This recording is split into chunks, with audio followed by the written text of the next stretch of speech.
देखिए, आज हम कुछ चर्चा करने जा रहे हैं। जैसे हर व्यक्ति अत्यंत दुखी होता है, अनेक प्रकार के दुख व्यक्ति को परेशान करता है। अगर किसी को कर्जा लग जाए तो कर्जा से अत्यंत परेशान हो जाता। मैंने इसका इतना पैसा लिया था, वो लौटाऊं कैसे, वापस कैसे करूं, दिन रात सोचता है। जिसका लिया है उसको कैसे वापस करूं। उसको भूख भी नहीं लगती, प्यास भी नहीं लगती, नींद भी नहीं लगती।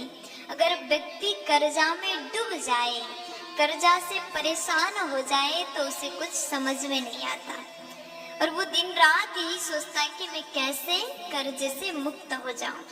तो आज हम आपको 5 उपाय बताएंगे कर्जा से मुक्ति प्राप्त करने के लिए। कर्जा से मुक्ति के लिए 5 उपाय हम बताने जा रहे हैं। उसे थोड़ा ध्यान से सुन लीजिएगा। ध्यान से सुनकर के आप उस उपाय को कर सकते हैं। अगर आप ऐसा करते हैं तो कर्जा से बहुत जल्द ही आपको मुक्ति मिल जाएगी। पहला उपाय, आप कर्जा से परेशान हैं तो एक शुद्ध मिट्टी के कलश पर आप जल भरें। शुद्ध जल मिट्टी के कलश पर भरें और उस पर एक चांदी का सिक्का डाल करके आप घर के किसी भी स्थान में आप अपने घर में रख सकते हैं। और या फिर आप एक मिट्टी के कलश पर शुद्ध जल भरकर उसमें एक चांदी का सिक्का डाल करके आप अपने व्यवसाय स्थल पर, आपका दुकान है, आप व्यापारी हैं, आप बिजनेस करते हैं, तो आप व्यवसायिक स्थल पर वो कलश आप रख सकते हैं। और अपने साथ में, अपने पर्स में हमेशा एक चांदी के चौकोर टुकड़ा को आप रखें। ऐसा करने से जल्द ही कर्जा से आपको मुक्ति मिल जाएगा। दूसरा उपाय, ये भी बहुत अच्छा उपाय है, आप ध्यान से सुनिए और इसको करना आसान भी है, आप कर सकते हैं। आप कर्जे से अत्यंत परेशान हैं तो एक वृक्ष लगाने का मन बना लीजिए। कौन सा वृक्ष? अशोक का वृक्ष आप लगा लीजिए। वैसे अपने जीवन में बहुत सारे वृक्ष अगर आप लगाते हैं तो बहुत अच्छी बात है। अगर समाज में, आप अपने घर में, घर के बाहर कहीं भी अगर आप वृक्षारोपण करते हैं तो उसके कारण आपको, आपके परिवार को, आपके समाज में रहने वाले लोगों को अत्यंत लाभ होता है, क्योंकि वृक्ष से हमें सही वातावरण प्राप्त हो जाता है। वृक्ष लगाएं, बहुत अच्छी बात है।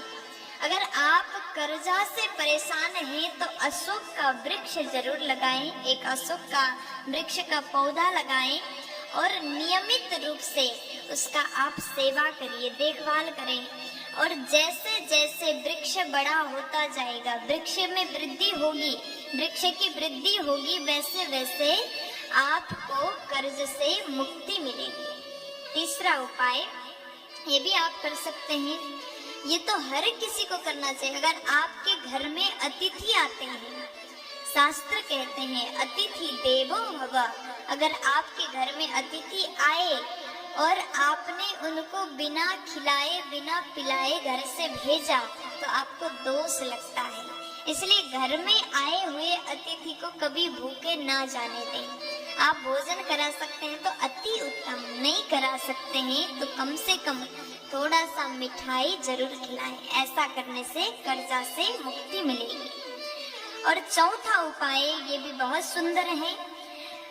आप जो कर्जा आप चुकाते हो, हर महीने जो किस्त भरते हो, अगर आप जो कर्जा से आप अति दुखी हैं, किस्त जितना भी आप चुकाते हैं ऐसा लगता है कि कर्जा कम नहीं हो रहा है, तो आप नियम बना लीजिए, शुक्ल पक्ष के मंगलवार के दिन अगर आप किस्त चुकाते हैं तो बहुत जल्दी कर्जा से आपको मुक्ति मिलेगी।